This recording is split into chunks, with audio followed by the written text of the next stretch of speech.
حضرت با ایمان عشرہ زینبیہ کی یہ 7ویں مجلس ہے اور ان مجلسوں میں ہمارا عنوان ہے اسرار عبادات، عبادتوں کے راز۔ جاننا بھی ضروری ہے، اپنانا بھی ضروری ہے،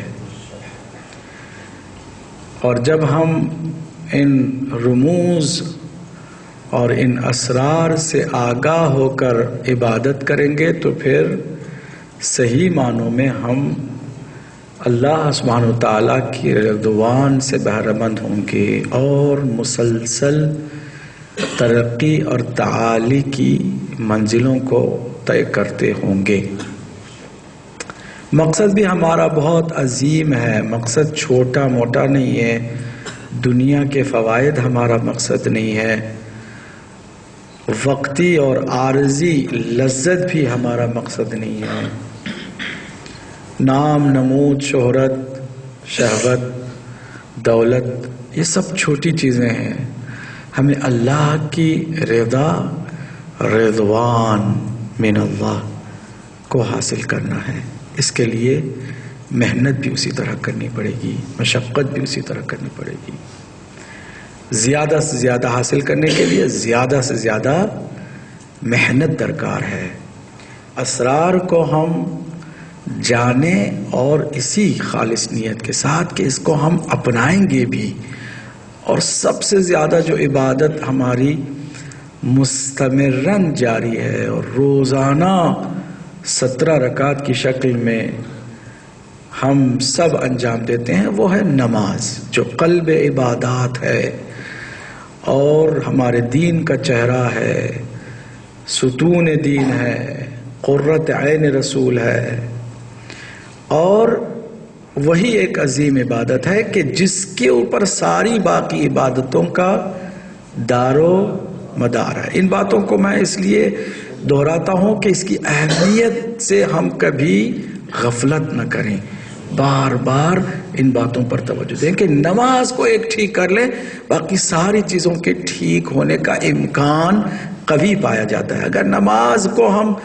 لاپرواہی اور غفلت کے حوالے کر دیں تو باقی کسی عبادت کا بھی ہمیں کچھ ملنے والا نہیں ہے۔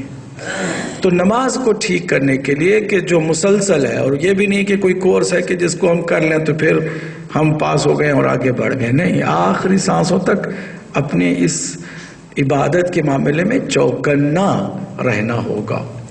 اب آئیے، جتنی باتیں ہم نے آپ کی خدمت میں عرض کی اس کا شاید 2 منٹ میں خلاصہ ہو بھی نہیں سکتا، لیکن جلدی کوشش کروں کہ خلاصہ کر کے آج جو 7ویں مجلس ہے، آج کی اس مجلس کا حق ادا کرنے کی کوشش کریں۔ ہم نے اسرار پر گفتگو کی، عبادات پر گفتگو کی، اور اس کے جاننے کی اہمیت پر گفتگو کی۔ ہم نے وضو کے جو رنوے پر آنے کا بہترین ذریعہ ہے، جیسے کسی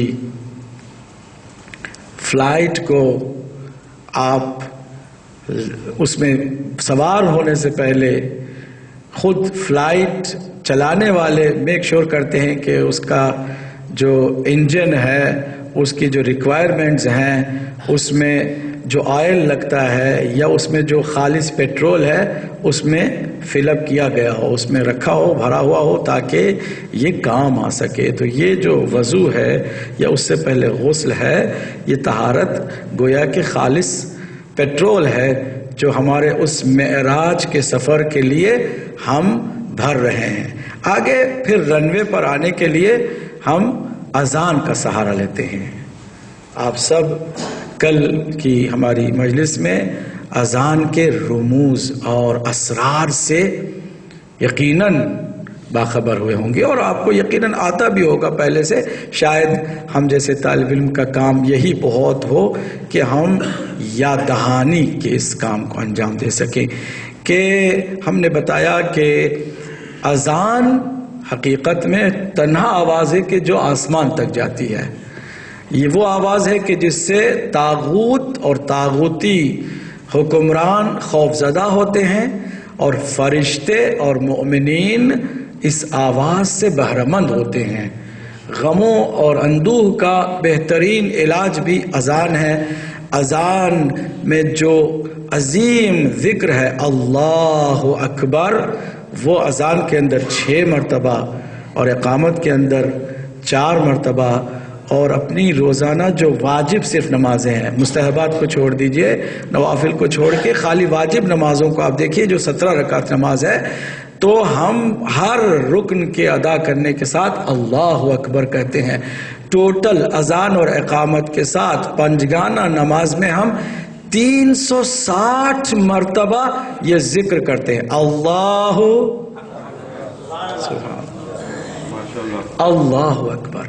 اب جو بندہ صرف اس کو اکبر مانے، وہ کس کے سامنے کیسے جھک سکتا ہے؟ وہ کیسے اپنے آپ کو دوسروں کے سامنے ذلیل کر سکتا ہے؟ اگر 360 کا فگر ذہن میں رکھیں کہ کم سے کم یہ وہ واجب نمازوں میں، باقی مستحب نمازیں کوئی پڑھتا ہے، جیسے کہ ایک مومن کی نشانیوں میں سے ایک یہ ہے کہ وہ 51 رکعت نماز پڑھے۔ 51 رکعت نماز میں 17 رکعت کے 360 ہے، 51 رکعت کی نماز کی پھر کتنی دفعہ ہم اللہ اکبر کہتے ہیں؟ نماز کا آغاز اور انجام بھی اللہ اکبر سے، اللہ اکبر سے آغاز، اور لینڈنگ کے وقت بھی آپ کیا کہتے ہیں؟ اللہ اکبر اللہ اکبر اللہ اکبر۔ اور تو اور نماز چھوڑیے، آپ کی مکمل زندگی 2 اللہ اکبر کے درمیان میں ہے۔ پیدا ہوئے تو آپ کو سب سے پہلے جو آواز سنائی دیتی ہے اذان کی شکل میں آپ کے کان میں، اللہ اکبر ہے۔ اور جب آپ انتقال فرما جاتے ہیں تو آپ کی نماز جنازہ میں جو آخری آواز آپ کے کانوں میں آتی ہے وہ بھی اللہ اکبر ہے۔ کس قدر اس نام اور اس ذکر کا تعلق بندگی سے جڑا ہوا ہے کہ بندگی کے اس مفہوم کو، اس راز کو کوئی جان کر کے اللہ اکبر کہے، واقعاً اسے وہ لذت معنوی حاصل ہے کہ جو کسی اور ذکر میں نہیں ہے۔ اسی لیے تمام معصومین نے اس ذکر کو بلند رکھا ہے، اسی لیے اسی ذکر سے انقلابات پیدا ہوئے ہیں، اسی ذکر سے میرے مولا حسین نے ہر غم کو حقیر کر دیا ہے اور اللہ کے اسلام کو بلند کرتے ہوئے اپنے سر کو اللہ کی بارگاہ میں پیش کر دیا ہے، اسی نام کی برکت سے اور اسی ذکر کے انداز سے۔ آج اتفاق سے میں ایک کلپ، میرے ایک دوست ہیں جو نئی اور میرے موضوع سے متعلق جو لیٹسٹ خبر ہوتی ہے وہ مہربانی فرماتے ہیں مجھے بھیجتے ہیں کہ انہی دنوں میں اسرائیل کی پارلیمنٹ میں بحث چلی کیا کہ اذان پر پابندی لگا دی جائے۔ دشمن کا پابندی لگانے کا خیال ہی بتا رہا ہے کہ اذان ہی ایک ایسی چیز ہے کہ جس سے ظالموں کو تکلیف پہنچتی ہے۔ اور پھر وہ بحث و مباحثہ میں جب باری ایک مسلمان ایم پی کی آئی تو اس نے کچھ جا کے کہا نہیں، اذان دینا شروع کر دیا۔ ادھر اذان وہ دے رہا ہے، ادھر ظالم نمائندے چیخنے چلانے میں لگے ہوئے ہیں۔ معلوم ہوا کہ اگر ظالم کی چیخ نکالنی ہو تو اذان کا سہارا لو۔ صلوات پڑھ دے محمد والے۔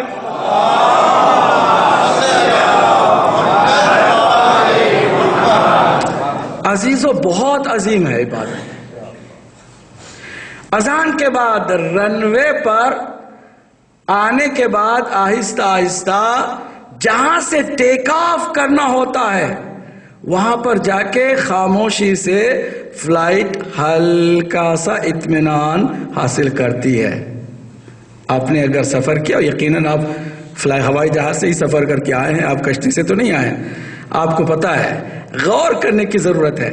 اطراف میں چیزیں ہوں اور ہم غور نہ کریں تو ہم کیسے مومن؟ چیزوں پر غور کریں اور انہی چیزوں سے ہمیں حقائق سے آشنائی ملتی ہے، آگاہی ہوتی ہے۔ ذرا دیکھیے کہ پھر آپ اس رنوے میں اس جگہ پر پہنچ کے تھوڑا رکتے ہیں، تھوڑا سا مشق ہوتا ہے، رکتے ہیں تو اس کو کہتے ہیں اقامت۔ آپ کو اقامہ ملا، اقامہ وہی اقامت ہے، ٹھیک، آپ ٹھہرے ہوئے یہاں، ویزا نہیں تو آپ ہوا میں، حالانکہ چل پھر رہے ہیں، سو بھی رہے ہیں، لیکن ذہنی طور پر آپ کہتے ہیں کہ میں نہیں ہوں، یہاں پر نہیں ہوں، میں مقیم نہیں ہوں، یار ابھی تو میرا ویزا، ارے بھائی جیسے دوسرے رہ رہے ہیں ویسے آپ بھی رہ رہے ہیں، کہہ رہے نہیں یہ تو ایسے ہی ہے، ذہنی طور پر اقامہ جب تک نہیں ملا آپ یہاں کے مقیم نہیں ہوئے۔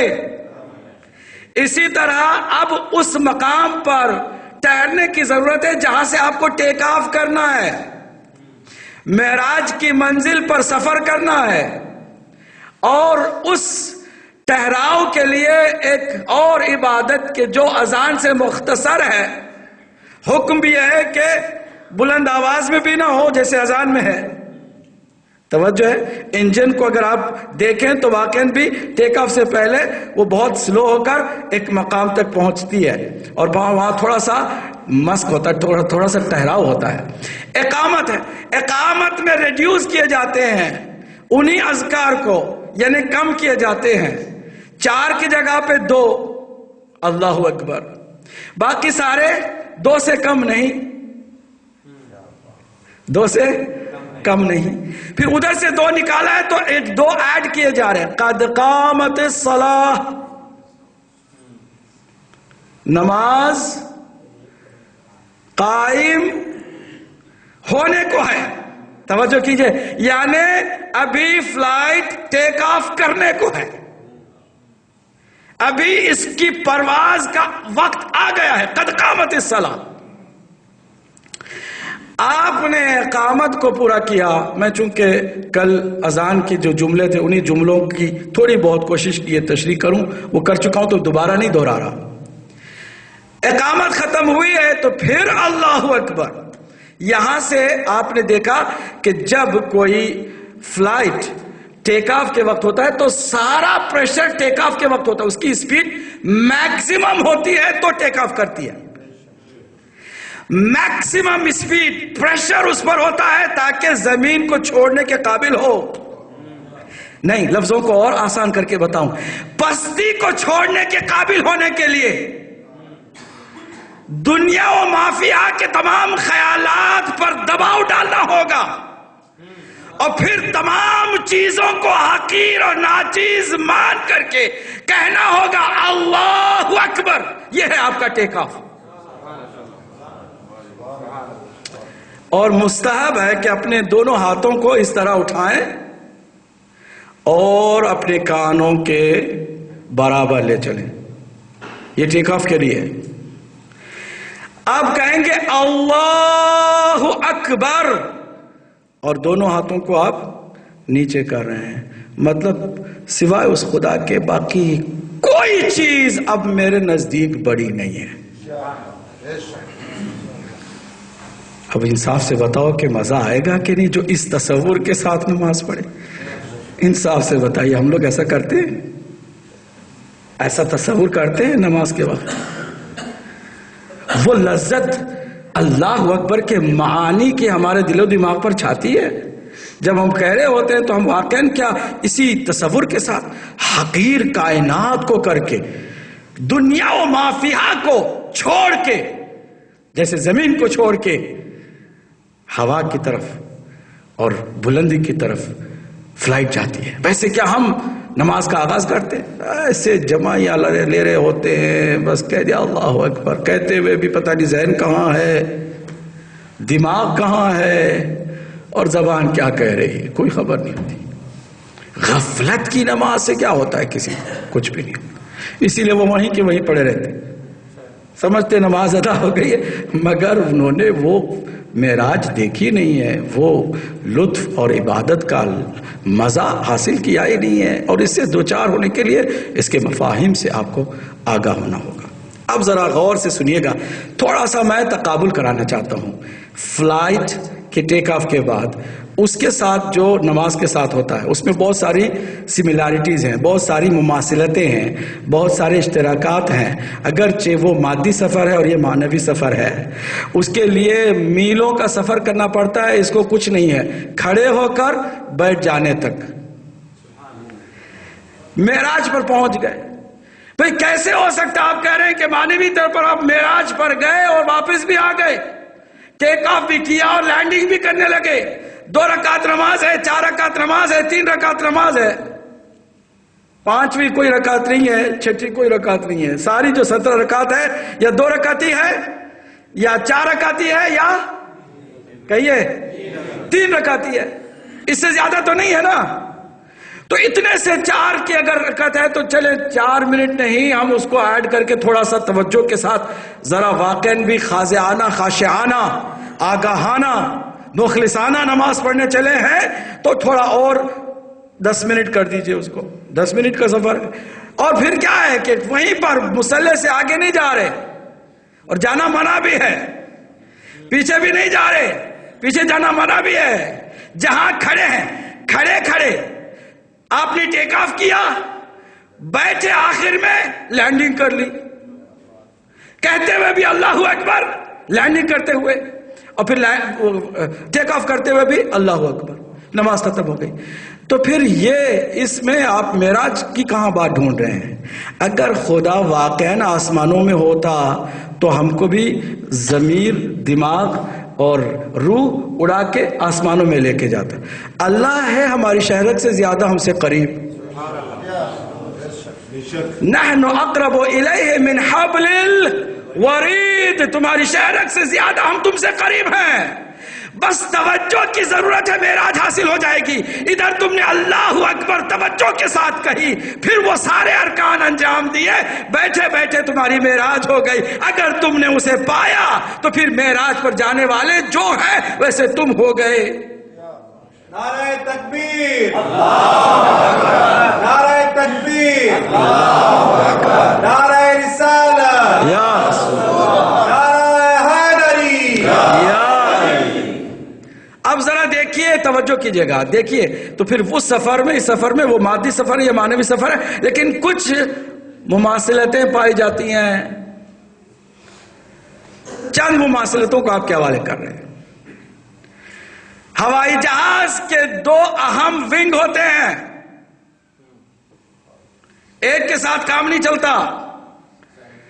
نماز کے لیے بھی 2 حقوق کا انجام دینا ضروری ہے. جب تک دونوں حقوق آپ ادا نہیں کریں گے آپ معراج نہیں پا سکیں گے. آپ کی اس معراج کے سفر میں سواری آگے نہیں بڑھے گی. ایک حق اللہ ہے اور دوسرے حق الناس ہے. یہ 2 ونگ ہیں. حق اللہ کو ادا کیا واجبات کو پورا کرنے کے ساتھ, اور حق الناس کو ادا کیا کہ خبر رہے, اس بات کا خیال رہے کہ اس نماز سے بھی کسی اور انسان کو ذرہ برابر تکلیف نہ ہو.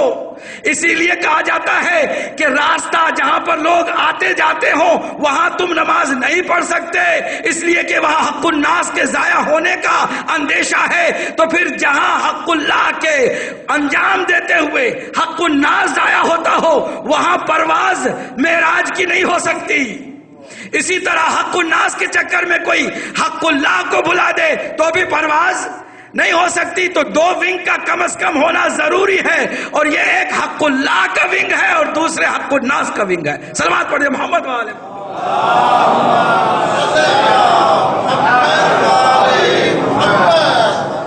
توجہ, پائلٹ کے لیے بنیادی شرط یہ ہے کہ وہ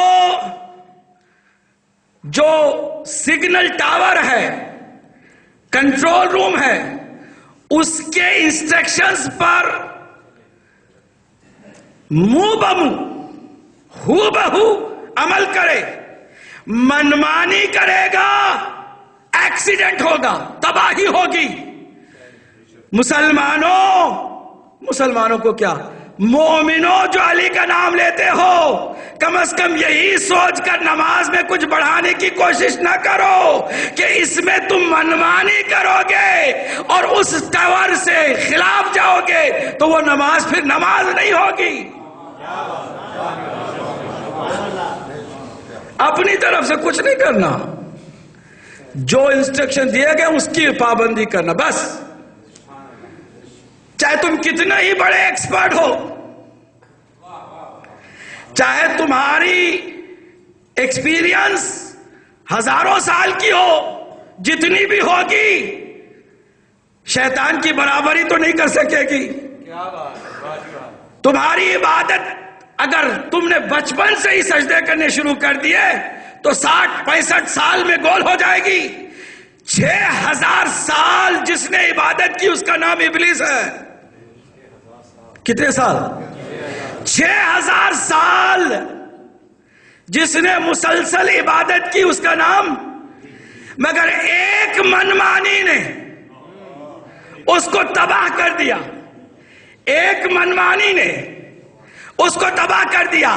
نماز میں تمہیں جو رب کہے وہی کرنا ہوگا. ذرا تم نے اس میں کچھ ایڈ کیا یا ذرا اس میں کچھ کم کیا تو پھر جیسے شیطان کی عبادت نہ رہی وہ تمہاری عبادت بھی نہیں رہے گی. صلوات پڑھے محمد و آل محمد.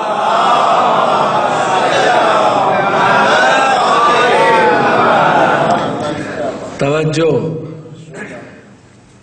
فلائٹ کے ٹیک آف ہونے کا اسی وقت فائدہ ہے کہ منزل تک جائے, صحیح سلامت لینڈنگ بھی ہو. ٹیک آف اچھی ہو, ہوا میں جا کے ادھر ادھر ہو گئے, کیا ہو گیا؟ سب کچھ ختم ہو گیا.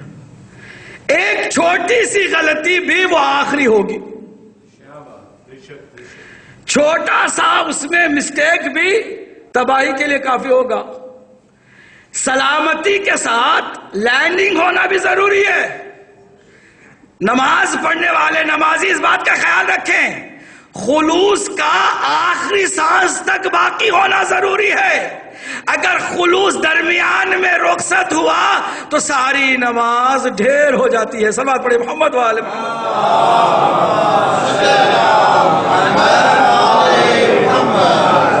اور پھر آپ فلائٹ کو اور ہوائی جہاز کو دیکھیں تو ایک بات اور سمجھ میں آتی ہے. کیا کہ چلانے والے کو, اڑانے والے کو سارے ارکان, آداب, اصول کا پتہ ہوتا ہے, ورنہ وہ اس کو وہاں پر بٹھایا نہیں جاتا. نمازی کو بھی تمام احکام کا جاننا واجب ہے. اگر احکام نہ جانے اور تمام ارکان اور واجبات و مستحبات سے باخبر نہ ہو تو وہ بھی صحیح معنوں میں پرواز نہیں کر سکے گا. آگے ہم بتائیں, ہوائی جہاز کی ایک اور بھی عجیب و غریب بات ہے,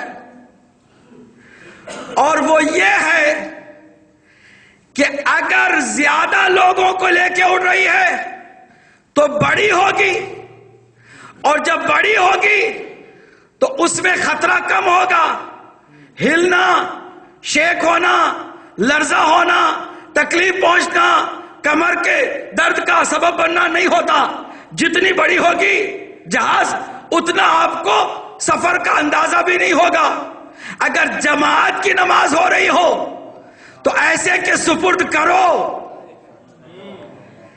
کہ جو آپ کی غفلت کو بھی سنبھال کے آگے لے کے چلا جائے.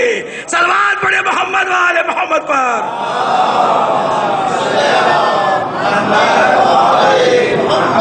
اسی لیے کہتے ہیں تنہا, اکیلے, فرادہ نماز میں اور جماعت نماز میں بنیادی فرق یہ ہے کہ فرادہ کی نماز میں ہر ایک لمحے کے ذمہ دار آپ خود ہیں.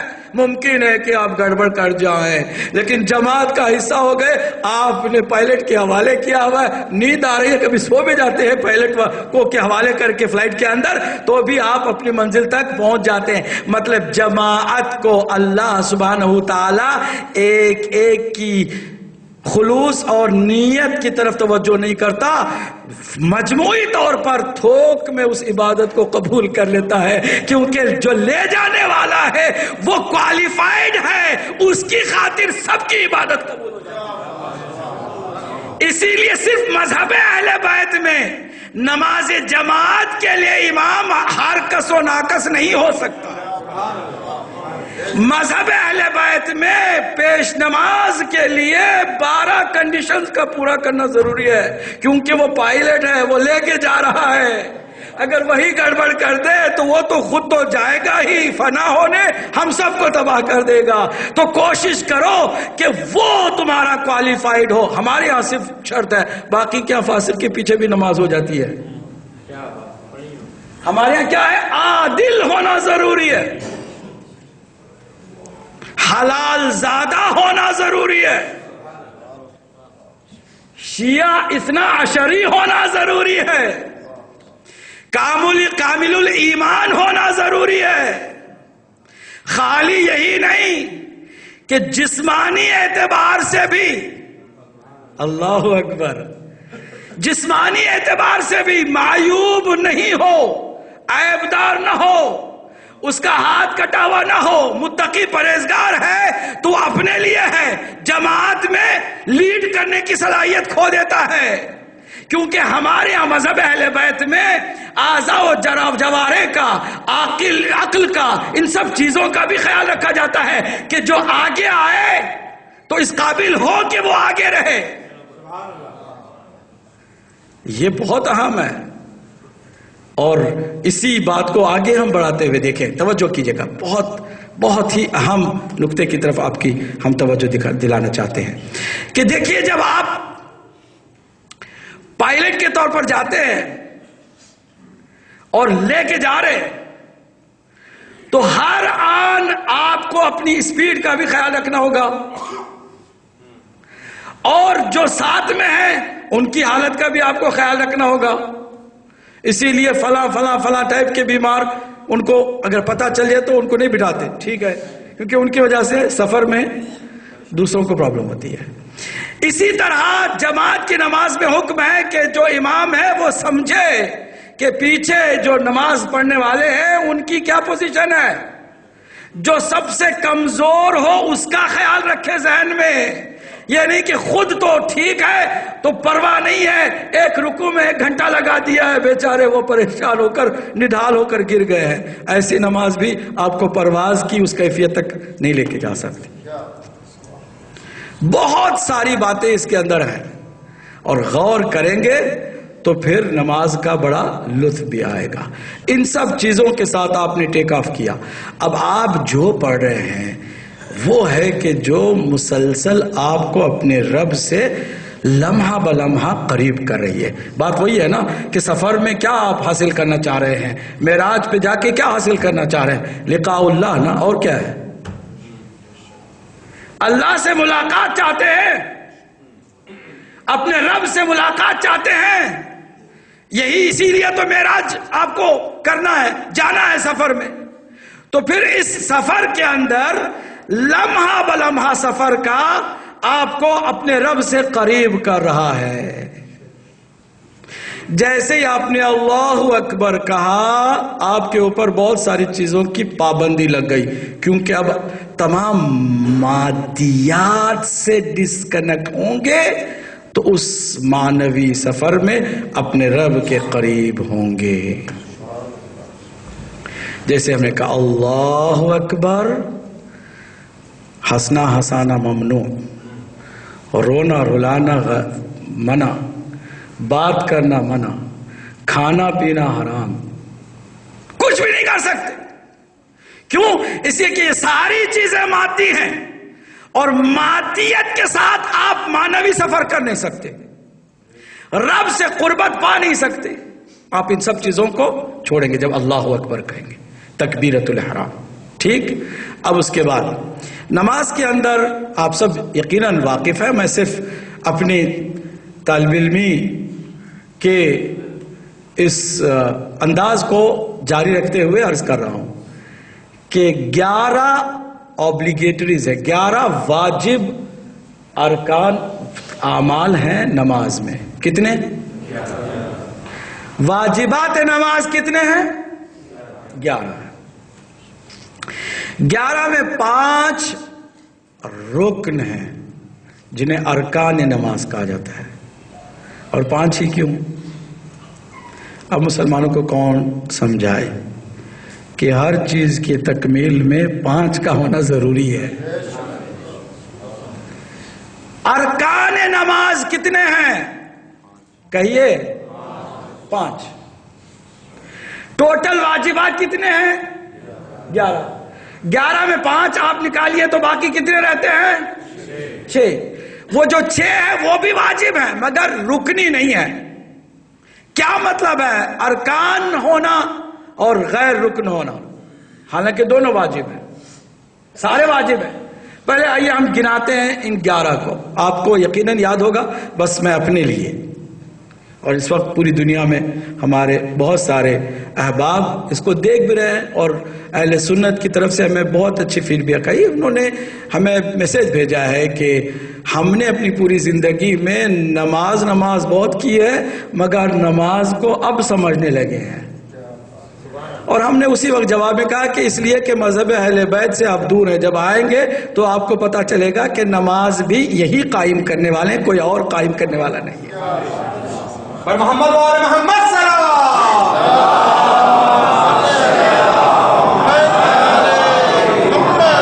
11 واجبات ہیں، ان میں سے 5 ارکان نماز جو واجب رکنی کہلاتے ہیں، اور 6 واجب ہیں مگر واجب غیر رکنی کہلاتے ہیں.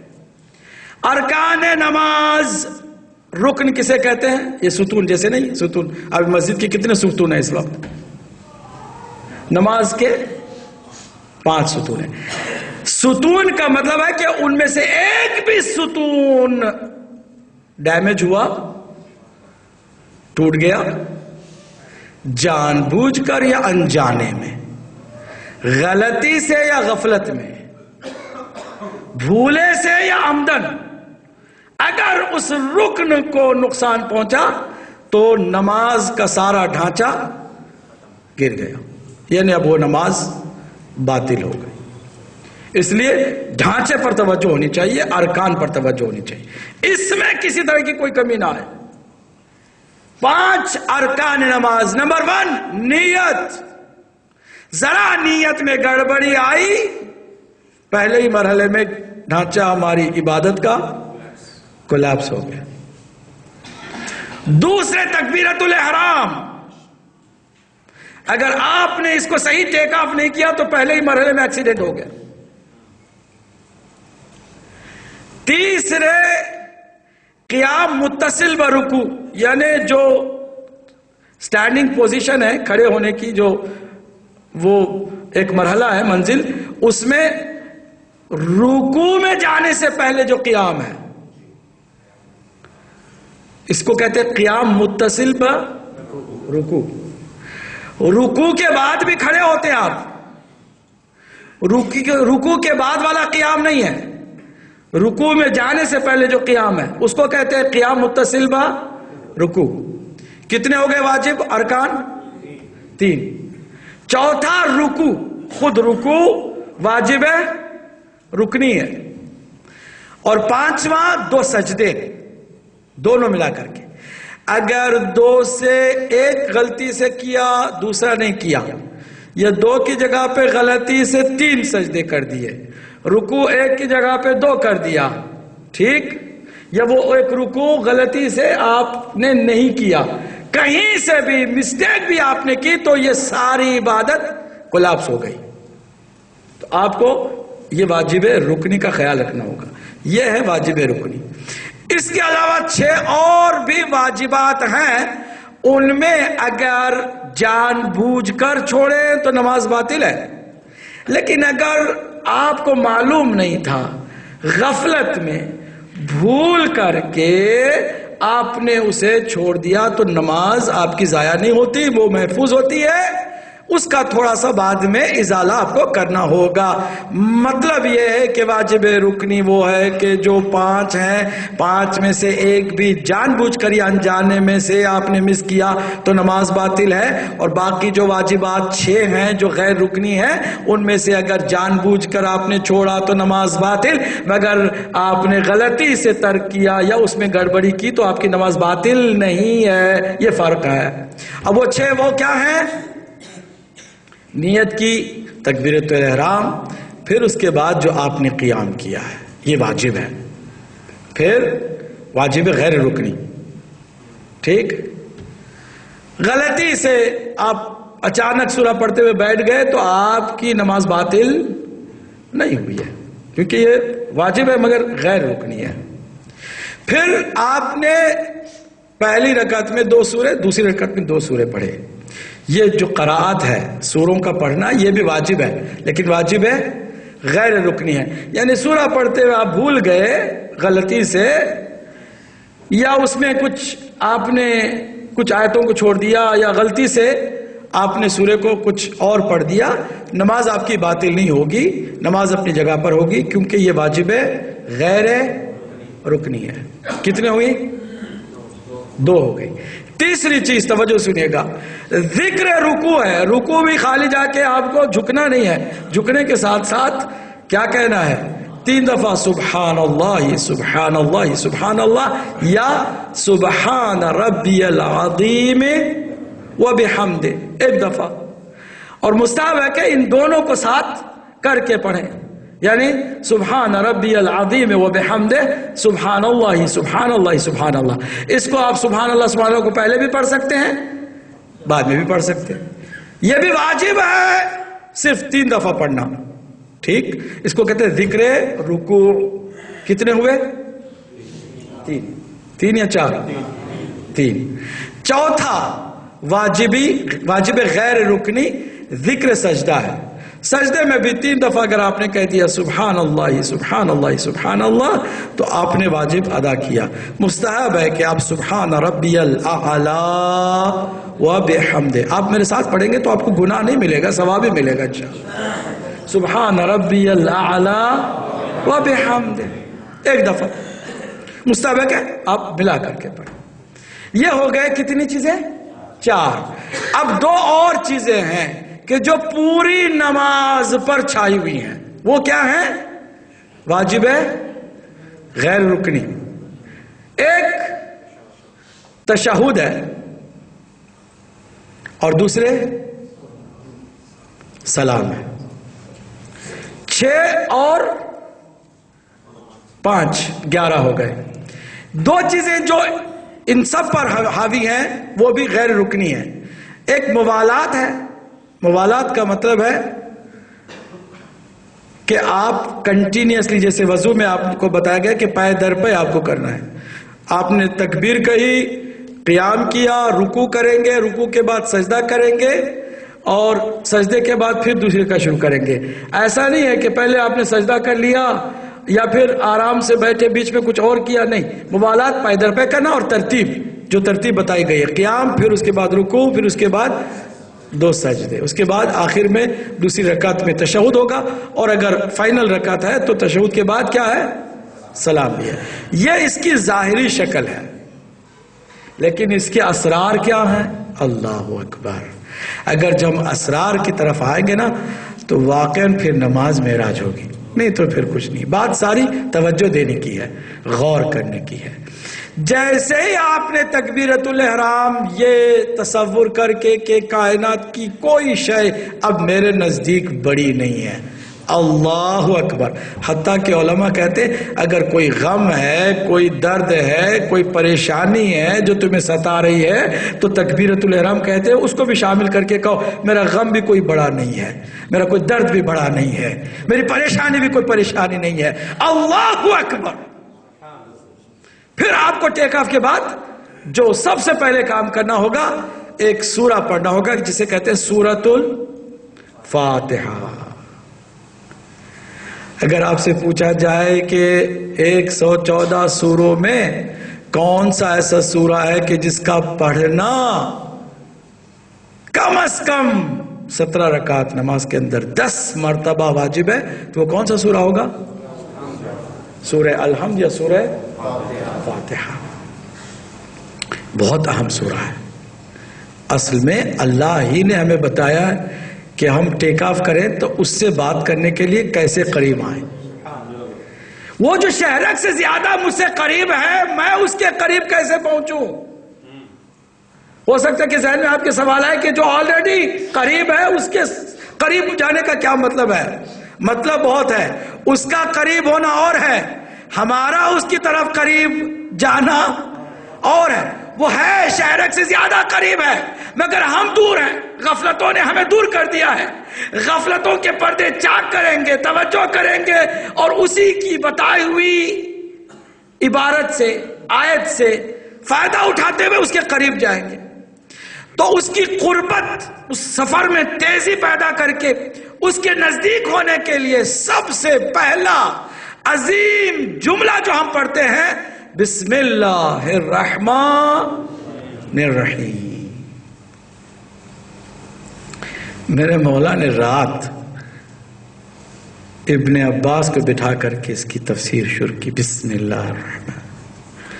فجر کا وقت آ گیا، ابن عباس نے کہا مولا اتنی لمبی تفسیر خالی بسم اللہ کی؟ کہا وہ تو صرف تمہارے ظرف کے اعتبار سے ہے، اگر اس کا کوئی اہل مجھے مل جائے تو میں قیامت تک صرف بسم اللہ کی تفسیر بیان کروں۔ محمد وآل محمد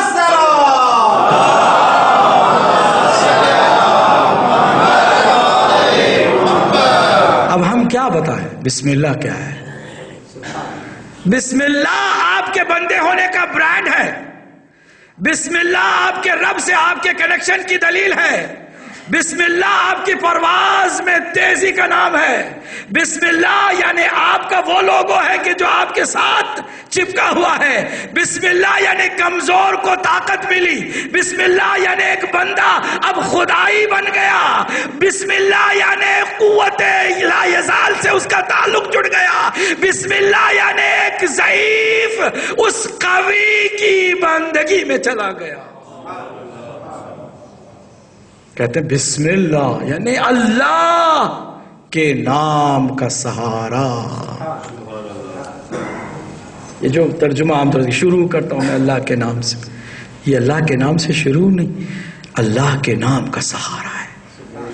یہاں سے آپ کو معراج کی اس قربت کا اندازہ ہوتا چلا جائے گا۔ بسم اللہ سے ایک انسان جتنا وہ سوچے گا اسے اتنی لذت ملے گی، بڑا لطف آئے گا۔ اور میں چونکہ آپ ہی نہیں سن رہے، ہمارے اہل سنت کے بہت سارے لوگ بھی اس کو سن رہے ہیں، اس لیے میں ان کی خدمت میں بھی ایک انفارمیشن دینا چاہتا ہوں کہ یہ بھی سوچی سمجھی سازش کا نتیجہ ہے کہ نمازوں سے مسلمانوں کی اکثریت کو بسم اللہ کی برکتوں سے دور کر دیا گیا۔ نمازوں میں آپ جائیں، امام کعبہ ہے، بڑی اچھی آواز، بڑا اچھا لب و لہجہ، بڑی اچھی تلف، اللہ اکبر الحمدللہ رب العالمین، بسم اللہ کہاں گیا؟ نہیں پڑھنا ہے۔ کس کو تکلیف بسم اللہ سے ہوئی؟ پوری امت مسلمہ میں ایک کو تکلیف ہوئی۔ اب اس تکلیف کا خمیازہ ساری امت کیوں بھگتے؟ ایک کو تکلیف ہوئی۔ حوالہ دینا چاہتا ہوں ہمارے دوسرے بھائیوں کو بھی کہ جا کے دیکھیں، تفسیر اہل سنت کی بہت زیادہ جو معتبر ہے، کہا جاتا ہے اس کا نام تفسیر کبیر رازی۔ امام فخر الدین رازی کی تفسیر ہے تفسیر کبیر، بہت بڑی تفسیر، اور اہل سنت کے جتنے بھی فرقے ہیں اتفاق سے سب اس کو معتبر مانتے ہیں، اس تفسیر کو اتھنٹک مانتے ہیں، حتیٰ کہ جو سنیوں سے جدا ہو گئے مرزائی وہ تک۔ اس میں انہوں نے لکھا ہے بسم اللہ الرحمن الرحیم کو سب سے پہلے جس نے نماز میں حذف کیا، ڈیلیٹ کیا، نہیں پڑھا، اس کا نام ہے معاویہ ابن ابی سفیان۔ اور جب پہلی مرتبہ ایسے کیا تو کچھ پیچھے جو پڑھنے والے تھے صحابہ، انہوں نے یہ سمجھا کہ شاید بھول گئے ہیں، یاد دلایا تو کہا میں نہیں پڑھنے والا، دوبارہ نماز ہوئی تو پھر نہیں پڑھا۔ تو اس وقت صحابہ نے ان میں سے کسی ایک نے عجیب عبارت اس کے لیے استعمال کی، تھوڑی ہمت کر کے کہا کہ لقد سرقت بسم اللہ من الصلاۃ، تم نے نماز سے بسم اللہ کی چوری کی ہے۔ سرقت کی ہے، چوری کی ہے، پھر بھی اس نے نہیں پڑھا. کیوں؟ اس لیے کہ اس نے کہا کہ مجھے پتا چلا ہے کہ علی بسم اللہ سے بڑا پیار کرتے ہیں. علی بسم اللہ کو بڑے فخر سے پڑھتے ہیں، حتیٰ کہ وہ نمازیں کہ جن نمازوں میں سوروں کو آہستہ پڑھنے کا حکم ہے مگر بسم اللہ کو وہ بلند آواز میں پڑھتے ہیں. یہی نہیں بلکہ مومنین کی علامتوں میں سے ایک اہم علامت یہی ہے کہ وہ ظہر اور عصر کی نماز میں بھی بسم اللہ کو بلند آواز میں پڑھتے ہیں. صلوات پڑھیں محمد والے.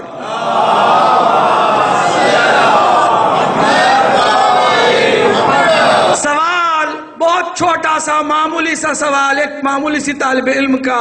میرے جتنے بھی دیکھنے والے بھائی ہیں، میری بہنیں جو بھی ہیں، اس سوال کا جواب نکال کے لا کے دیں کہ اگر معاویہ نے نہیں پڑھا بسم اللہ الرحمن الرحیم کو تو کیا علی کی عظمت میں کوئی کمی آ گئی؟ کیا علی کے فضائل میں کوئی کمی آ گئی؟ مرتبہ علی میں کوئی کمی آ گئی؟ نہیں. علی اس سورج کی طرح ہے کہ دنیا جتنا اس کی طرف بری نگاہ سے دیکھے اتنے ہی جلے گی مگر اس کی کمی، اس کی روشنی میں کبھی کبھی نہیں آئے گی.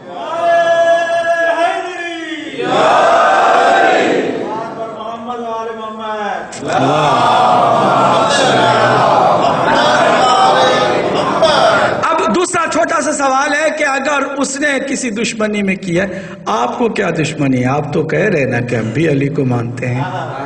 چلو پہلا نہیں تو چوتھا تو مانتے ہو نا، کم از کم پہلے کی نہیں چوتھے کی سیرت سمجھ کر پڑھ لیا کرو. صلوات پڑھے محمد والے.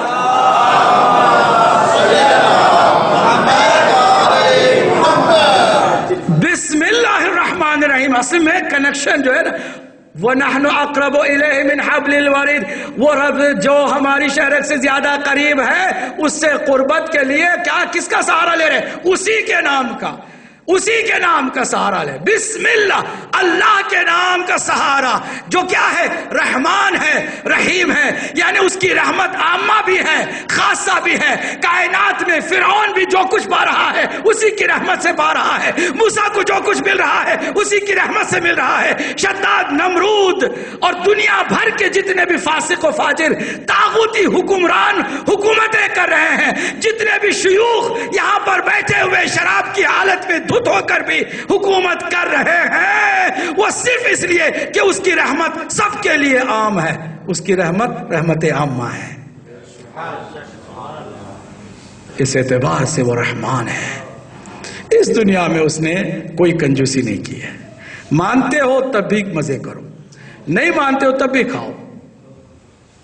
ہم تمہیں زندگی بھی دیتے ہیں، روزی بھی دیتے ہیں، ہوا بھی دیتے ہیں، پانی بھی دیتے ہیں، سانسیں بھی دیتے ہیں، سب کچھ دیتے ہیں، کیونکہ یہ منزل تمہارے امتحان کے لیے تمہیں دی گئی. جو کر سکتے کرو. پھر وہ رحیم بھی ہے، اس کی ایک رحمت خاصہ بھی ہے. اللہ رحمان سب کے لیے مگر رحیم صرف مومنین کے لیے. مومنین کون؟ جن کا امیر علی ابن ابی طالب علیہ السلام.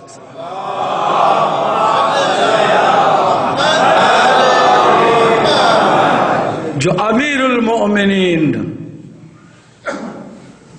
ہم سب کا امیر ہے. ہم مومن اگر ہیں ہمارا صرف وہ امیر ہے. ٹھیک؟ تو مومنین کے لیے ایک ہے رحمت، اس کی رحمت خاصہ. اس حدیث کو سنا رہا ہوں، آج شاید اس سے زیادہ نہیں بول سکوں گا، وقت کے دامن میں گنجائش نہیں ہے. ابھی نماز جو معراج ہے نا، قربت میں اضافے کے لیے معانی کا جاننا ضروری ہے. رحمان یعنی رحمت عامہ والا، رحیم رحمت خاصہ والا. مگر نام اللہ کا رحمان کسی کے اوپر بھی اطلاق نہیں کیا جا سکتا. کسی کو بھی آپ رحمان نام دے نہیں سکتے، کیونکہ کوئی بھی رحمان نہیں ہو سکتا ہے کسی کے لیے بھی. عبد الرحمان ہو سکتا ہے، خلیل الرحمان ہو سکتا ہے، کچھ اور لفظ اس کے ساتھ جوڑ کر کے آپ حبیب الرحمان کہہ دیجئے، کچھ اور لفظ اس کے ساتھ جوڑیے، خالی رحمان. مگر رحیم، اللہ نے اپنے حبیب کا بھی رحیم کہہ کے پکارا ہے. یہ رحمت خاصہ ہے، اپنوں کے لیے ہر کوئی رحیم ہے، اس کا امکان ہے۔ اب ذرا غور سے سنیے، حدیث کو سنیے۔ سرکار نے فرمایا کہ اس کی رحمت کے 100 حصے ہیں۔ کتنے؟ ایک بار سب مل کر کہیے، کتنے حصے ہیں؟ 100۔ کس چیز کے؟ اس کی رحمت کے 100 حصے ہیں۔ قیامت کے دن تک ان 100 حصوں میں اللہ صرف ایک حصے کو ریلیز کرتا ہے۔ کچھ سمجھ میں بات آ رہی ہے؟ ایک حصہ، اب وہ بھی ابھی تک چونکہ قیامت نہیں آئی ہے، وہ بھی کمپلیٹ ریلیز نہیں ہوئی، اس کی رحمت کا ایک حصہ بھی ریلیز مکمل نہیں ہوا۔ ایک حصہ اس کی رحمت کا یہ عالم ہے، سورج، چاند، ستارے، روشنی، زمین کی ساری نعمتیں، سمندر کی ساری مخلوق، آسمانوں میں، زمینوں میں جو کچھ بھی ہے اسی کی رحمت کی وجہ سے ہے۔ وَوَسِعَتْ رَحْمَتِي كُلَّ شَيْءٍ، میری رحمت ہر چیز پر چھائی ہوئی ہے۔ وہ ایک حصہ اس کی رحمت کا ابھی مکمل نہیں ہوا اور باقی سارے حصے کہاں رہ گئے ہیں؟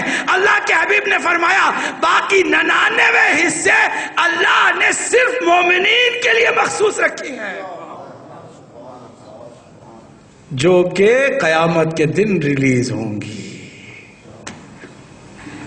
اگر ہم واقعاً مومن بنے تو اس ایک حصے میں بھی ہمارا حصہ ہے، چونکہ ہم بھی اس کے بندے، اس کی دنیا میں، اس کی اس جہان میں رہتے ہیں، اور اس رحمت خاصہ کے جس کے 99 حصے ہیں اس میں بھی ہم شریک ہو سکتے ہیں۔ جب مومن کے لیے اتنی ساری رحمتیں ہیں تو جو امیر المومنین ہے، ہم اندازہ لگا سکتے ہیں؟ نہیں۔ بسم اللہ الرحمن الرحیم، اس کی رحمت کا آپ نے ابتدا ہی میں سہارا لیا تو لینڈنگ میں بھی سلام کے اندر آپ کیا کہتے ہیں آخر میں؟ میں ذرا اور آپ کی توجہ دلانا چاہوں گا۔ آخر میں کیا کہتے ہیں؟ سلام میں کیا کہتے ہیں آخر میں؟ جو سلام، السلام علیکم، سبحان اللہ۔ آغاز میں آپ نے اللہ کا نام لے کے اسی کی رحمت کی بات کی، اور جب لینڈنگ کر رہے ہیں تو کہہ رہے ہیں السلام علیکم ورحمۃ اللہ، اللہ کی رحمت اور اس کے برکات۔ اب یہ بتاؤ کہ جو ان تمام معارف سے آشنا ہو کر نماز پڑھے گا تو کیا اس کی کسی رحمت سے محروم رہے گا؟ یا دنیا کی آخرت کی کسی برکت سے اللہ اسے محروم رکھے گا؟ نہیں۔ اسی لیے نمازوں کو قائم کرنے والوں نے قربانیاں دی ہیں، اس اللہ کے نام کو بلند کرنے کے لیے، لوگوں کو اس کی بندگی کا سلیقہ سکھانے کے لیے قربانیاں دی ہیں، اور قربانیوں کی انتہا کربلا کی شکل میں ہے۔ پھر اللہ کا بھی وعدہ ہے فَاذْكُرُونِي أَذْكُرْكُمْ، میرا ذکر کرو میں تمہارا ذکر کروں گا۔ تم میرا ذکر کرو گے تم ختم ہو جاؤ گے، میں ذکر کروں گا تو نہ میرا وجود ختم ہو سکتا ہے نہ میرا ذکر ختم ہو سکتا ہے۔ اگر پہلے سال حسین پر رونے والا کوئی نہیں تھا، اور جو رونے والے تھے انہیں رونے نہیں دیا جا رہا تھا،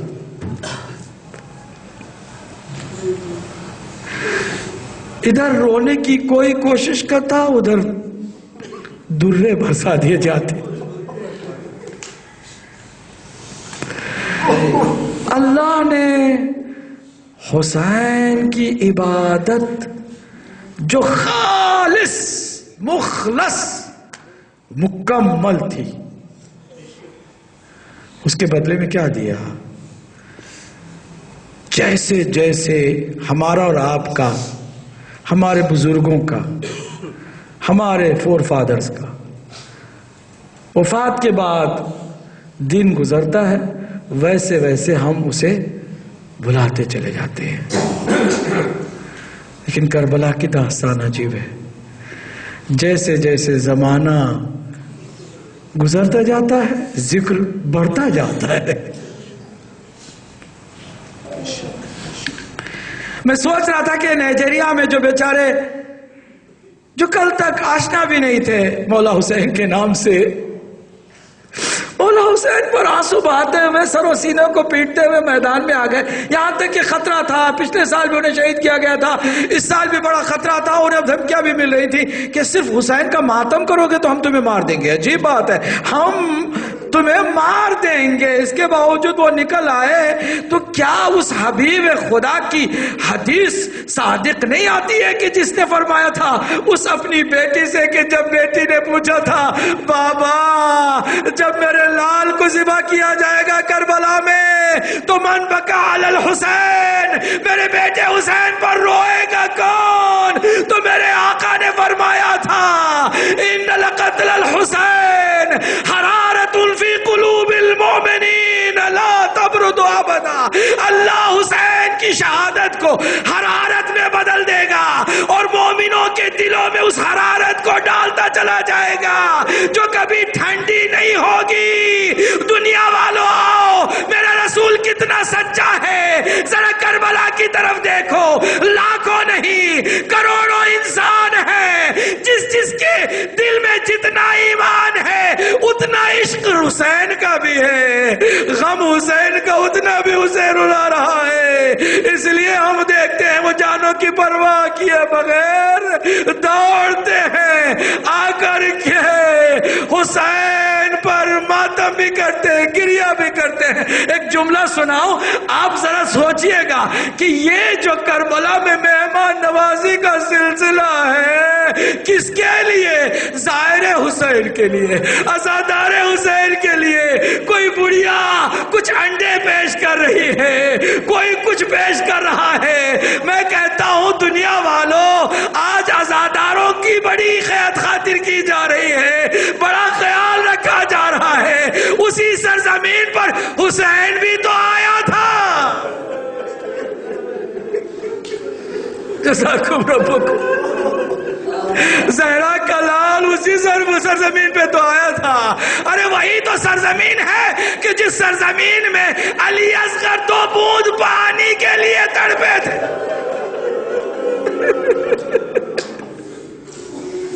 کہ یہ اللہ کا وعدہ پورا نہیں ہو رہا کہ ہم ذکر حسین کو زندہ رکھیں گے؟ اور کیسے زندہ رکھیں گے؟ ہر سال کم از کم عزاداروں میں اضافہ ہو رہا ہے، ڈبل کا اضافہ ہو رہا ہے. کیوں؟ اس لیے کہ اللہ کا وعدہ ہے جو پورا ہو رہا ہے. مگر ذرا اسی دن کو تصور میں لائیے جب میرا مظلوم امام اپنی آغوش میں سب سے چھوٹے بیٹے کو لے کر آیا تھا. آپ جانتے ہیں یہ چھوٹی لاش حسین سے اٹھائی نہیں گئی ہے، خیموں تک لے جاتے ہوئے بھی میرا مولا 7 مرتبہ قدم آگے بڑھاتا رہا، کہتا رہا انا للہ وَإِنَّا إِلَيْهِ راجعون. پھر قدم کو پیچھے ہٹا کے کہتا رہا اِنَّا لِلَّهِ. ارے یہ کوئی لاش بھاری ہے کیا حسین کے لیے؟ کیا یہ بہت سنگین اور وزنی لاش ہے کیا؟ نہیں، بلکہ حسین سوچ رہے ہیں کہ ساقی کوثر کا بیٹا ہوں، میں دشمن سے پانی کا کیوں سوال کروں گا؟ مگر اس بچے کے لیے مجھے یہ بھی کرنا پڑا. مگر دشمن نے پانی پلانے کے بجائے تیرے سے شعبہ سے سوار کیا کہ اب میں لے جاؤں تو کس منہ سے لے جاؤں؟ سکینہ پوچھے بابا میرے بھائی علی اصغر کو پانی ملا کے نہیں تو میں کیا جواب دوں؟ اس لیے تاریخ میں ملتا ہے کہ میرا مولا ابا کے دامن کو علی اصغر کے چہرے پہ ڈال دیتے ہیں اور ڈال کر کے خیمے کے دروازے پر پہنچتے ہیں، خاموش کھڑے ہوئے ہیں، کچھ بھی نہیں بولتے. بہت کلیجہ چاہیے اس بات کو سمجھنے کے لیے، کچھ بھی نہیں بولتے. تاریخ میں ملتا ہے کہ دوڑتی ہوئی وہی 4 سالہ بچی آئی، بابا کیا میرے بھیا کو پانی مل گیا؟ دشمنوں نے پانی سے سیراب کر دیا. کیا ہوا؟ حسین ہے جو خاموش ہے، خاموش سر جھکائے کھڑے ہیں. بس ایک مرتبہ وہ شہزادی قریب آئی، اس نے اس دامن ابا کو ہٹایا، من کا جس کا